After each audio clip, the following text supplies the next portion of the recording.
Hello, everyone. Welcome to Act 1, Scene 2 of Romeo and Juliet. Since most of you are studying this play for the first time, I suggest that you watch it through once, pay attention to the language and the performances of the actors, and try and figure out what's going on with the characters and plots based upon that, and then watch it through a second time, following along with the text, which will give you deeper insight.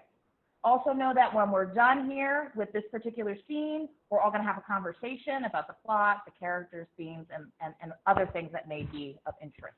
So, without further ado, Act 1, Scene 2. We are on a street. Enter Capulet and Paris. But Montague is bound as well as I, in penalty alike, and 'tis not hard, I think, for men so old as we to keep the peace. Of honorable reckoning are you both, and pity 'tis you lived at odds so long. But now, my lord, what say you to my suit? But saying o'er what I have said before, my child is yet a stranger in the world. She hath not seen the change of 14 years. Let 2 more summers wither in their pride, ere we may think her right to be a bride. Younger than she are happy mother's maid. And too soon marred are those so early made. The earth hath swallowed all my hopes but she. She is the hopeful lady of my earth. But woo her, gentle Paris, get her heart. My will to her consent is but a part, and she agree. Within her scope of choice lies my consent and faith according voice. This night I hold an old accustomed feast, whereto I have invited many a guest, such as I love, and you, among the store, one more most welcome makes my number more.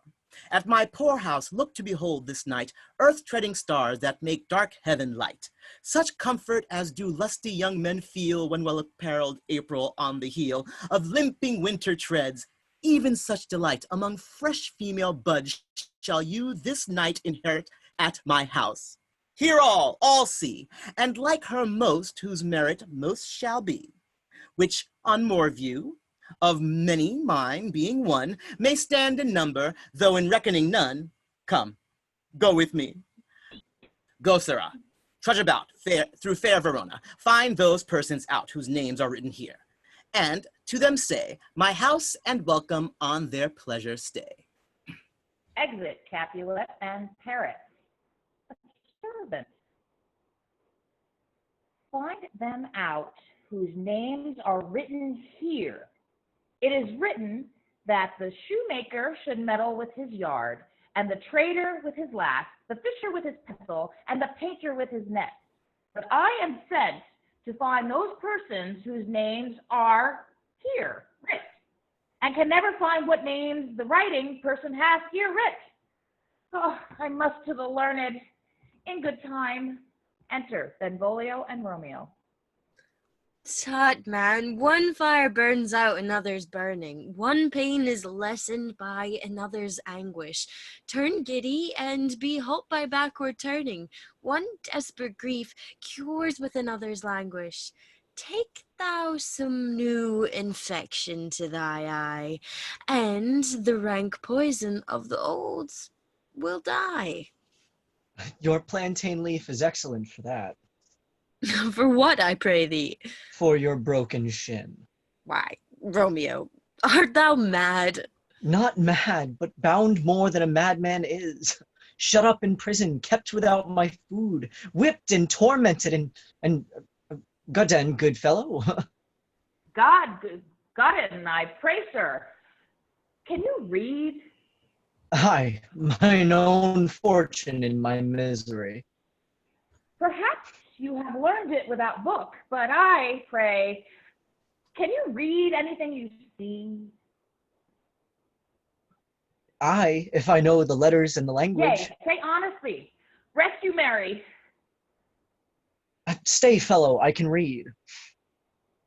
Signor Martino and his wife and daughters, County Anselmo and his beauteous sisters, the lady widow of Vitruvio, Signor Placentio and his lovely nieces, Mercutio and his brother Valentine, mine uncle Capulet, his wife and daughters, my fair niece Rosalind and Livia, Signor Valentio and his cousin Tybalt, Lucio and the lively Helena.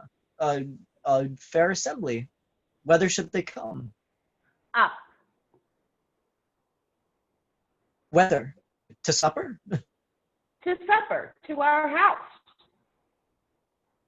Whose house? My master's. Indeed, I should have asked you that before. Now I'll tell you without asking. My master is the great, rich Capulet. And if you be not of the house of Montagues, I pray, come and crush a cup of wine. Rest you merry. Exit. At this same ancient feast of Capulets sups the fair Rosaline, whom thou so lovest. With all the admired beauties of Verona, go thither, and with unattainted eye compare her face with some that I shall show, and I will make thee think thy swan a crow. When the devout religion of mine eye maintains such falsehood, then turns tears to fires. And these, who often drowned, could never die, transparent heretics, be burnt for liars. One fairer than my love, the all-seeing sun never saw her match since first the world begun. Tut, you saw her fair, none else being by, herself poised with herself in either eye, but in that crystal scales let there be weighed your lady's love against some other maid that I will show you shining at this feast, and she shall scant show well now shows best. I'll go along, no such sight to be shown, but to rejoice in splendor of my own. And exit. So that's the whole scene. So guys, let's have a conversation. Let's chat. So you guys can unmute yourselves so we can talk. So what's going on in the scene? Who wants to start? What's happening here? Let's talk about the first part. Well, the first part, Paris is kind of just trying to segue from small talk into the whole idea that he's trying to court Juliet, and he's under the impression that she's basically promised to him, and he just is he's kind of checking in and making sure that the arrangement is still on. Okay, and how does Capulet feel about all this? Well, it seems to me I'm gathering from this that he's checking in, but he's checked in before, and he's saying once again, for the whatever time, she hasn't gotten any older. She's still 14 years old. Chill out, wait, and in the meantime, come to my house. There'll be a party.